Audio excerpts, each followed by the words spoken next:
पश्चिम बंगालमध्ये ममता बॅनर्जींचा जोरदार परफॉर्मन्स। 294 पैकी 212 जागांवर आघाडी। गेल्या वेळेपेक्षा तब्बल 30 जागा जास्त। डाव्यांचा पुन्हा उडवला धुव्वा।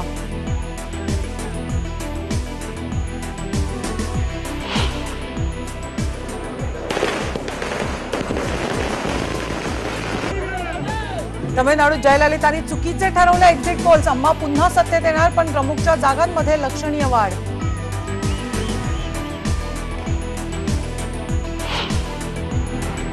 केरळमध्ये डाव्या आघाडीची निर्णायक आघाडी। काँग्रेसचा दणदणीत पराभव।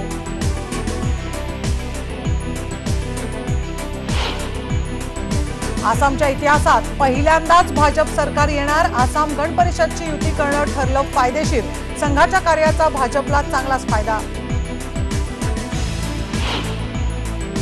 घवघवीत यशाबद्दल पंतप्रधान नरेंद्र मोदींनी केलं जयललिता आणि ममता बॅनर्जींचं अभिनंदन।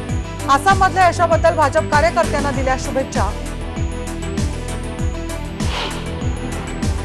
शिवसेना पक्षप्रमुख उद्धव ठाकरे घेणार नाले सफाईचा आढावा। करणार शहरातल्या नाले सफाईच्या कामांची पाहणी। नालेसफाईवरून शिवसेना नगरसेवकाची मनपा अधिकाऱ्याला मारहाण। मारहाणीच्या निषेधार्थ जी बॉटचे मनपा कर्मचारी करणार आंदोलन।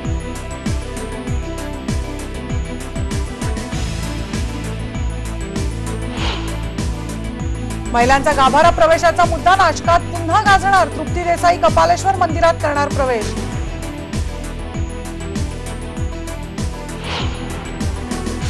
आणि उद्योगपती नेस वाडिया पुन्हा वादात। ड्रायव्हरने केली मारहाणीची तक्रार। पोलिसात करणार गुन्हा दाखल।